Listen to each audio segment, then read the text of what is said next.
Muy feliz de estar con ustedes. Estemos orando por el pastor Ramón y casi 80 personas que están en Israel ahora mismo, recorriendo, viendo, orando, conociendo allí en esa tierra tan especial y que Dios esté protegiéndolo con sus ángeles en aquel lugar. Seguimos con la serie Palabras en Rojo, pero es una serie, no sé si te diste cuenta, diferente a los demás series que vimos, porque transcurre toda esta serie, o sea, estos 7 mensajes que estamos dando, en un solo lugar, en la cruz. Hemos hablado de historias, hemos hablado de eventos, hemos hablado de circunstancias, pero acá estamos hablando de una escena. Jesús está crucificado, ahora voy a detallar más, y en ese tiempo, en esas horas, Él dijo palabras y estamos analizando cada una de esas palabras. Por eso, qué importante que no pierdas en tu cabeza esta escena. Todo lo que estamos hablando, todo lo que está transcurriendo, ocurre en la cruz. Y hemos estudiado algunas palabras ya según Juan, según Mateo y toca Marcos, porque en realidad podemos recapitular las 7 palabras por los evangelios. Y me sorprende cuando empecé a estudiar cómo Marcos escribe de una forma tan simple lo que está sucediendo. Porque él dice en el versículo 25 del capítulo 15, eran las 9 de la mañana cuando lo crucificaron. Y empecé, y no dice más nada. Ya, tan simple. Yo si hubiera sido el escritor de esto hubiera dicho, eran las 9, hacía calor, pero yo sentía un frío, sentía un pánico. Jesucristo está ahí. Y empezaba a sangrar, y estaba colgando, y había insultos. Y yo le hubiera puesto detalles. No hay un solo detalle, no hay nada. No hay hasta ni emoción aparente en las palabras. El asunto es que morir en la cruz era normal. Era común. La muerte de cruz fue una creación persa. Después los romanos ven lo que los persas los hicieron, lo perfeccionaron y los romanos comenzaron a matar a los ladrones, a los bandidos, a los que se rebelaban contra las autoridades. Todos podían morir en la cruz, menos los romanos. El que era romano no moría en la cruz. Y podían haber crucifixiones pequeñas o grandes. En este caso es de 3, pero en el año 40 antes de Jesús, dice la historia que hubo una crucifixión masiva de hasta 2.000 personas al mismo tiempo crucificadas. Así que, si te preguntaste por qué la narración no es dramática, es que morir en la cruz no era ninguna novedad. En realidad, lo absurdo y lo doloroso era que Jesús estaba siendo crucificado, porque eso era injusto y para algunos era absurdo. Y voy a ahondar un poco en la historia porque quiero meterte dentro de esta imagen. Esto Poncio Pilato lo sabía muy bien. Él tenía la autoridad para haberlo evitado. Él lo podría haber evitado. Él podría haber liberado a Jesús. Pero el problema es que la relación entre Poncio Pilato, los líderes judíos o los religiosos, y el César estaba muy tensa. Resulta que antes de este evento, Poncio Pilato había tenido dificultades por circunstancias con los líderes religiosos 3 veces, y las 3 veces porque los líderes religiosos eran bravos. Habían decidido una comitiva y los habían enviado a Roma a decirle al mismo César, esto es lo que está haciendo Poncio Pilato, si no llega a resolverlo a favor nuestro, se va a armar.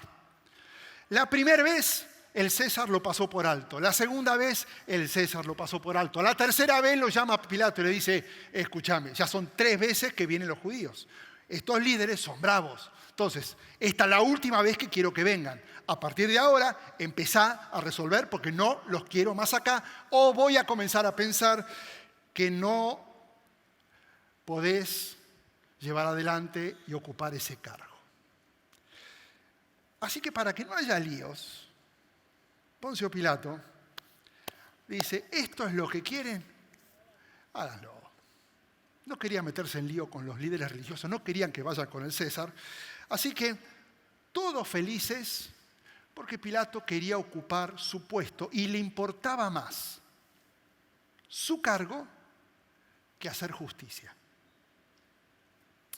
Ahora, por el otro lado, Jesús está colgado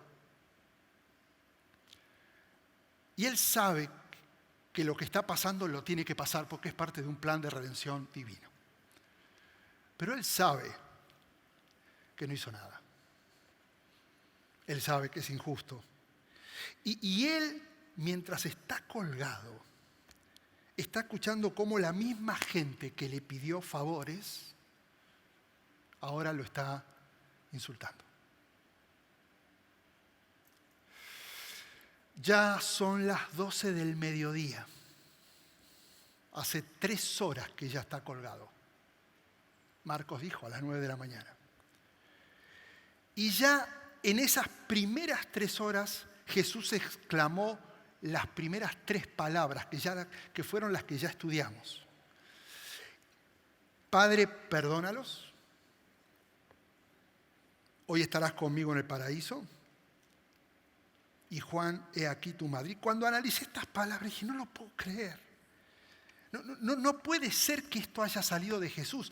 Lo normal en alguien crucificado era gritar, era gemir, era pedir clemencia. Por favor, sáqueme, esto es injusto, no hice nada, por favor. Era queja y queja y queja porque era injusto según su perspectiva. Lo primero que está diciendo Jesús es referirse no a él mismo, a los demás. Convengamos que cuando uno pasa un intenso dolor, pensá en eso que pasaste, lo que más necesita es que todos piensen en uno. Pero Jesús, que está pasando un dolor que es indescriptible, no lo podemos ni imaginar, no solo porque está crucificado, sino la previa a la crucifixión. Te recuerdo que lo azotaron, no voy a indagar, lo golpearon, su cuerpo está desgarrado muscularmente, su cuerpo está destrozado por los golpes, y así como está, después de tanto desgarramiento, lo hacen caminar con el patíbulo, que es la parte superior de la cruz, cargando, no la cruz entera, la parte superior, que pesaba entre 75 y 100 libras, 50 o 60 kilos. Y lo hacen caminar por el camino más largo hasta el Gólgota, porque en realidad su caminata es una advertencia a toda la gente. No se rebelen contra la autoridad, porque les va a pasar exactamente lo mismo que le está pasando a él. Así que era una forma de decir, cuidado, no se hagan los locos. Ahora, encontré esta foto, que es la única mano que existe donde vemos dónde era la perforación del clavo. Y hablé con un médico judío y le dije, quiero que me cuentes un poco más. Y me decía que los clavos justo van en la parte media entre la mano y lo que es la muñeca. Y que ahí lo pueden ver, cuando son martillados, todos los tendones se rompen.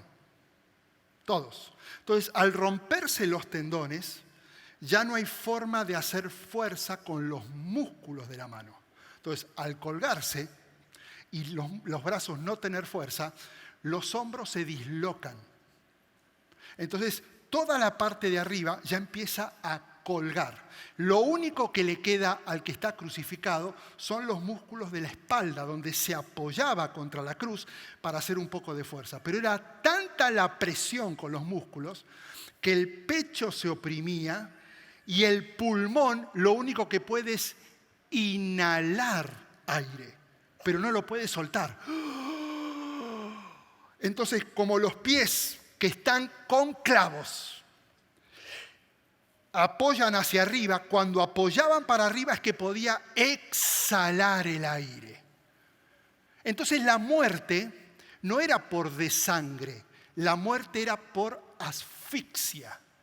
Y para que no puedan respirar, entonces los soldados romanos lo que hacían era quebrarle las rodillas para que no puedan impulsar y exhalar, sino que solamente inhalar, murieran. Ay, pastor, ¿qué les pasa?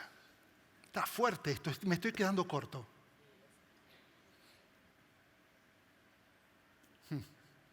Evité detalles.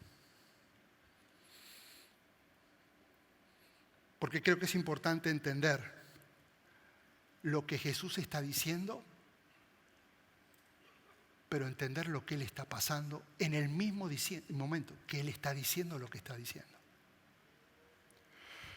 En medio de ese dolor, con los hombros dislocados, Él está perdonando a desconocidos. Él tiene la capacidad de salvar a un asesino, de pensar en él. Y está preocupándose por el futuro de su madre. No tiene lógica. Y esto me llamó la atención. En las primeras tres palabras,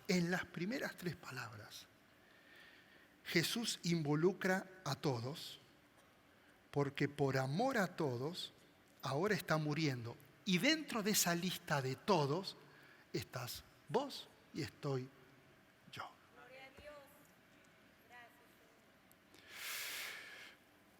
Y una vez que llega el mediodía, y yo necesito que para que entiendas esto que voy a enseñar, tengas un cuadro mental de lo que está pasando.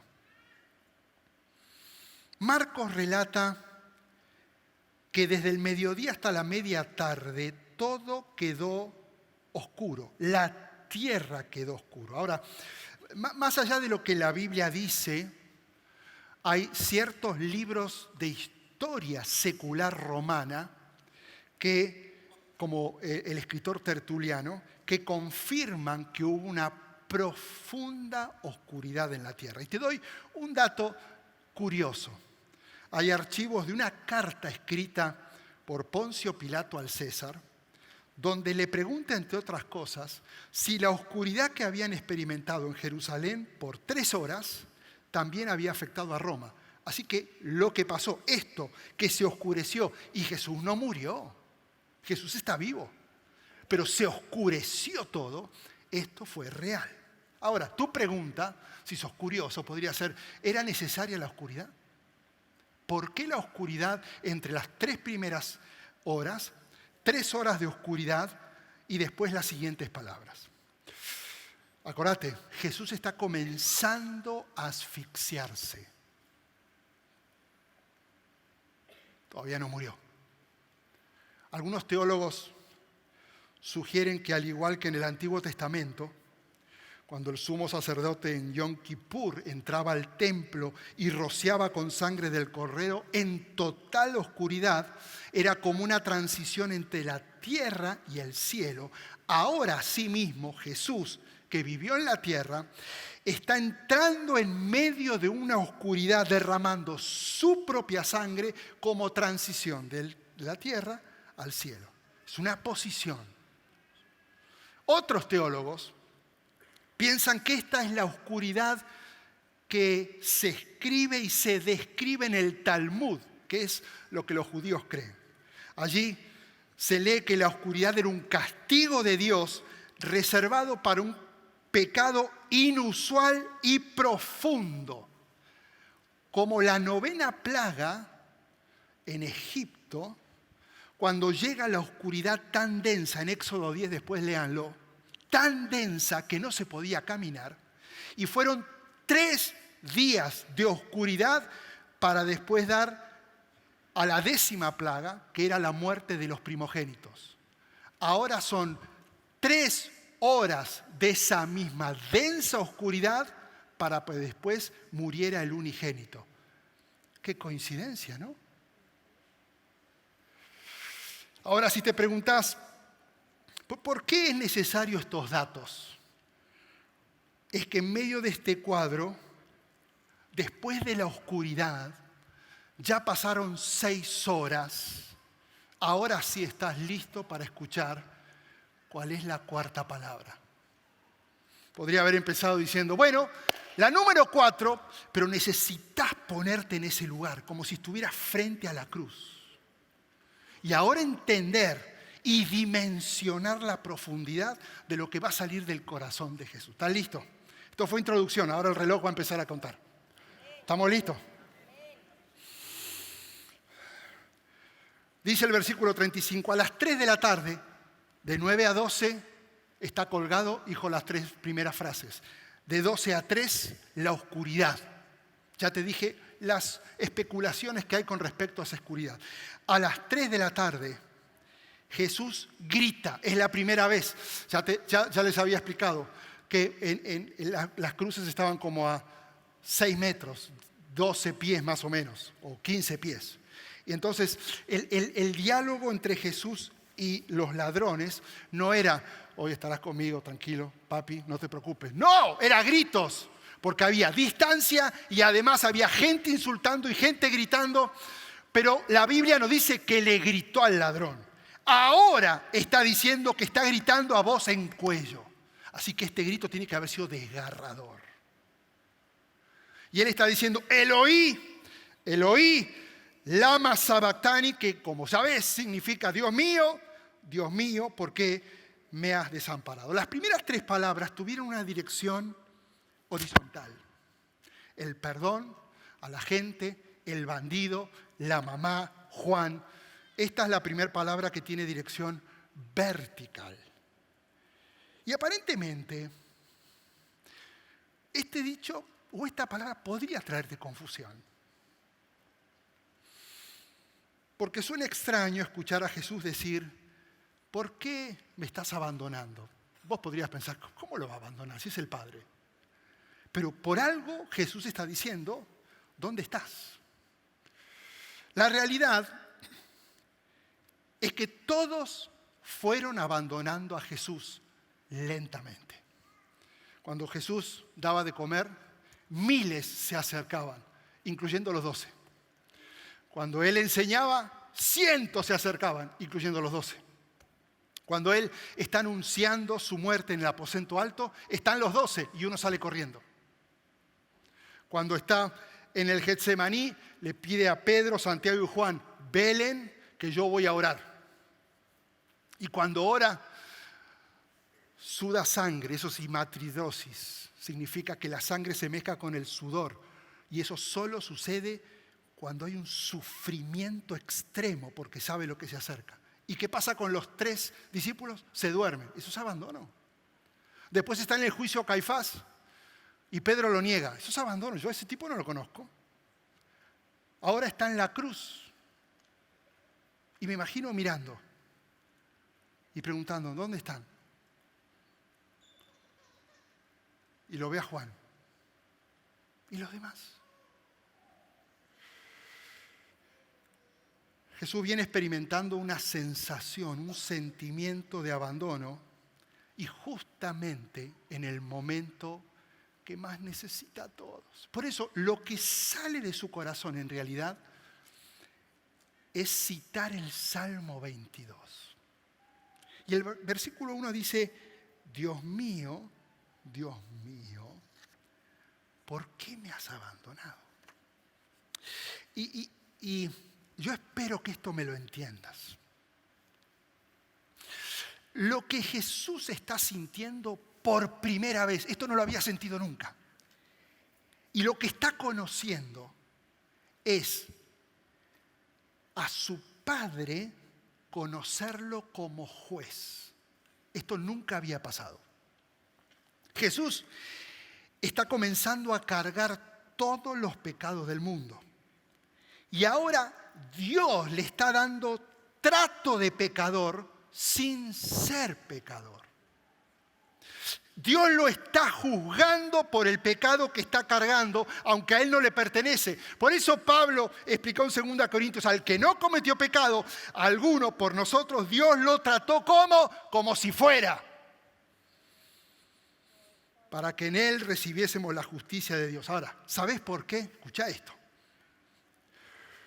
Dios trató a Jesús como nosotros merecíamos ser tratados, para tratarnos a nosotros como Jesús merecía ser tratado.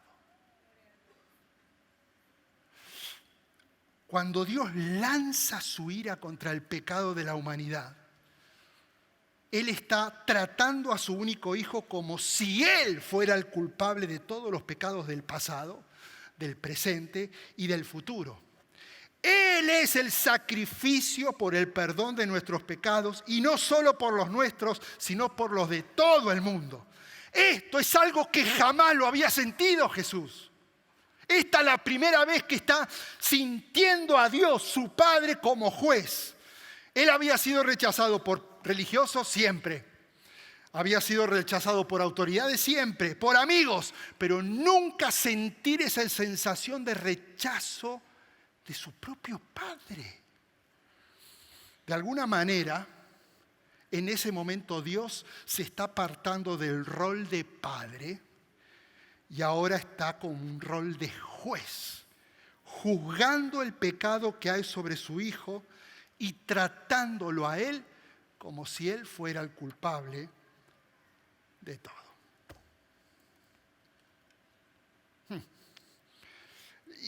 Y no es casualidad que esta cuarta palabra, que es muy fuerte, esté en el cuarto lugar, justo en el medio. El teólogo William Willimon dice, la cuarta palabra no pudo haber sido la primera palabra. Si lo hubiera sido, dudo que nos hubiésemos quedado leyendo las otras 6. Esta palabra está justo en el centro de las 7 porque representa el corazón y el propósito de la cruz. Y me gustaría hoy poder sacar 3 enseñanzas a partir de esta palabra. Dios mío, ¿por qué me has desamparado? Ahora que entendés y tenés el concepto, y no pierdas de vista ni el dolor, ni el sufrimiento, ni la circunstancia, ni la cruz, para poder entender la profundidad de lo que Jesús dijo. 3 enseñanzas. Número 1. Esta cuarta palabra nos confirma que Dios es santo. Punto. Apocalipsis 4:8 dice, santo, santo, santo es el Señor, Dios Todopoderoso, el que era, el que es y que ha de venir. Dios es perfecto, Dios es puro, Dios es incorrupto y Dios es incorruptible. Dios es santo, no podés dudar de su santidad. Dios es la máxima perfección en todos los sentidos. Y como es perfecto, no puede soportar estar en presencia de la imperfección. Y como Dios es santo, Él rechaza el mal y no puede voltear su mirada con lo corrupto y con lo perverso. No puede, porque la maldad es lo opuesto a la santidad. Entonces, en la cruz, como Jesús siendo Dios carga con todas las violaciones del mundo, con todos los abusos sexuales, con todo el tráfico humano, con cada acto de esclavitud, con cada acto de violencia, cada mentira, cada traición, todos los asesinatos, con todos mis pecados, tus pecados y todos los pecados de los que no están acá, Dios ahora lo trata como pecador, pero no lo es. Y como Dios es santo, mira hacia otro lado. Porque no puede ver ni a su propio hijo cargando con tanta maldad. Por eso Jesús está gritando, ¿dónde estás?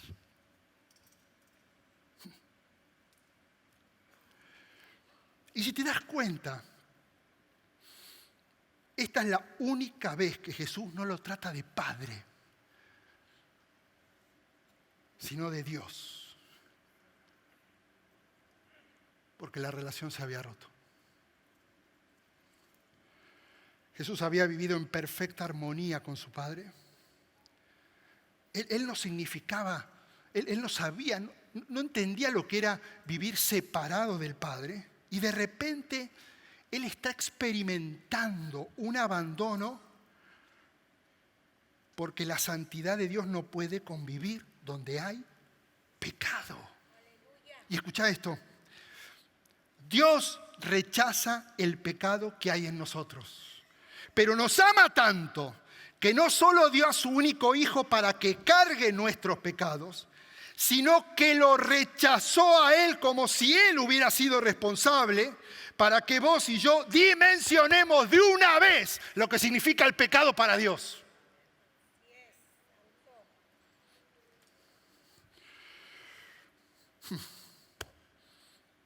Y esto me lleva al segundo punto. Porque Dios no rechaza el pecado, Dios odia el pecado. Dice el Salmo 5, Dios, la maldad no te agrada y no puedes tolerar los pecados de los malvados. Por lo tanto, los orgullosos no pueden estar en tu presencia porque aborreces a todo el que hace lo malo. Y convengamos, vamos a sincerarnos, que el pecado es tan atractivo, que si te fijaste bien, todas las comedias, todo lo que ves por televisión, se basan, y sus guiones son escritos, en la idea de hacer que lo que Dios odia se vea como algo divertido. Y terminamos vos y yo riéndonos de lo que Dios odia. Y no sé si te das cuenta cuál es la estrategia de Satanás. Si él puede lograr que nos riamos de lo malo, las defensas bajan y terminaremos viendo lo malo como algo no tan malo. Por eso no existen películas, promociones, historias que muestren las consecuencias del pecado. Nunca vas a ver una propaganda de alcohol mostrando un padre pegándole a sus hijos por estar alcoholizado. No te lo van a vender las consecuencias, te lo van a vender ocultando las consecuencias. ¿Vos querés ver las consecuencias del pecado? Existe un solo lugar donde podés descubrir lo que hace el pecado. Es la cruz. No hay otro lugar. Si querés ver el daño que provoca el pecado, tenés que mirar lo que cargar los pecados le hizo a Jesús. Es el Hijo de Dios, cargó con pecados. Y eso mismo le hizo, ¿querés verlo? Mirá esto. El pecado aleja tanto de Dios que el mismo Jesús, que está cargando el pecado, está diciendo, ¿dónde estás? ¿Sabes por qué? Porque el pecado siempre va a provocar distancia entre nosotros y Dios. No hay forma de que estés cerca de Dios con pecado. El pecado abruma tanto que el mismo Hijo de Dios, Jesús, está gritando, Dios, ¿dónde estás? Y aunque el pecado genera miedo, amargura, culpa, resentimiento, vergüenza, soledad o baja autoestima, no confundas síntomas con problemas. Los síntomas no generan problemas, los problemas generan síntomas. Y vos y yo tenemos un solo problema: el pecado. Todo lo demás son síntomas.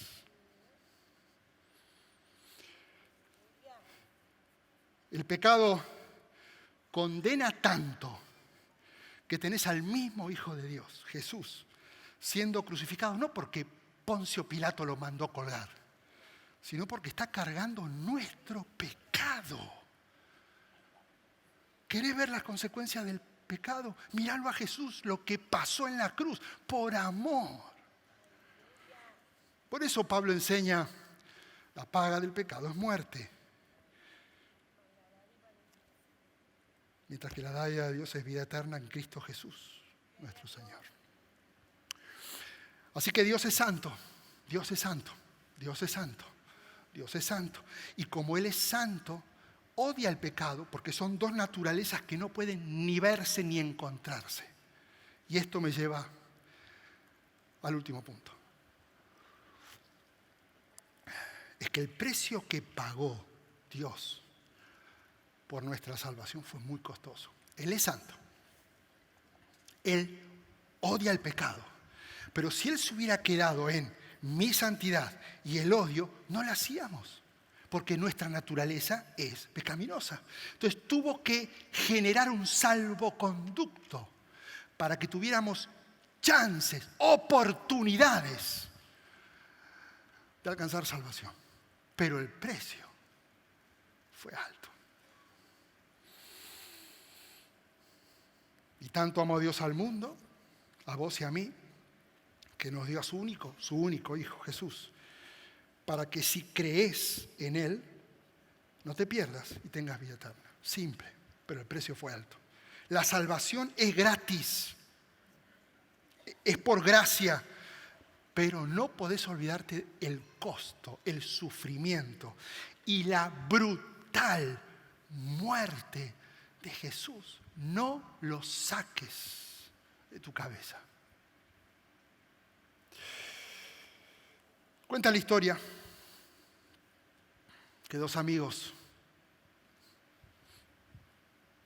desde la escuela se hicieron como hermanos, fueron a estudiar juntos a la universidad y uno se graduó de abogado, llegando a ser uno de los jueces de la corte en Nueva York. El otro, en el medio del estudio, se hace adicto a las drogas, se hace distribuidor de drogas, lo agarran, lo sentencian. Y cuando él es asignado para el juicio, el juez que le toca es su mejor amigo. Todos sabían esa relación y todos están esperando con expectativa cuál va a ser la posición del juez frente a su amigo. Si va a haber clemencia, si va a haber compasión o no. Y lo sorprendente de esto es que el juez, con su mejor amigo, que ahora está sentenciado, hizo dos cosas. Primero, dictó la sentencia más alta que la ley permitía. Imagínate la sorpresa para todos. No había algo más. Le tocó lo más alto. Pero luego se levantó de la silla, se acerca a su amigo, se quita la túnica de juez y él decide pagar la pena por su amigo. Eso es lo que hizo Jesús.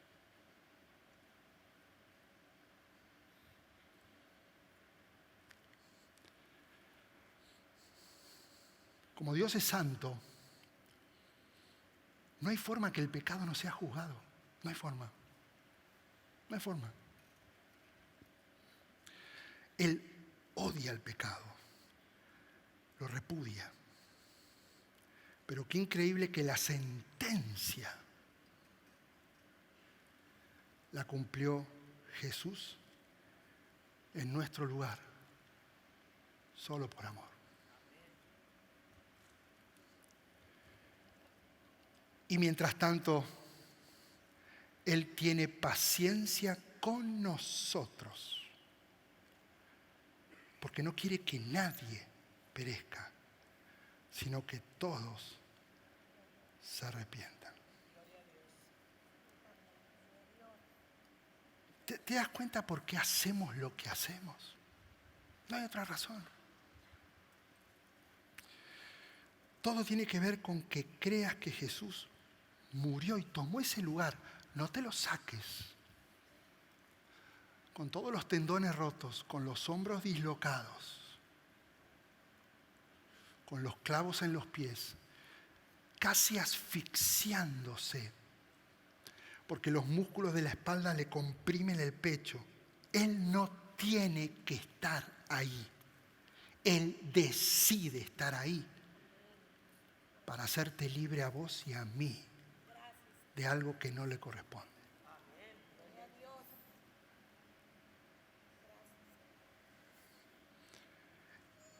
Por eso cada día, cada domingo, es una oportunidad más para abrir el corazón y que le digas a Jesús, creo,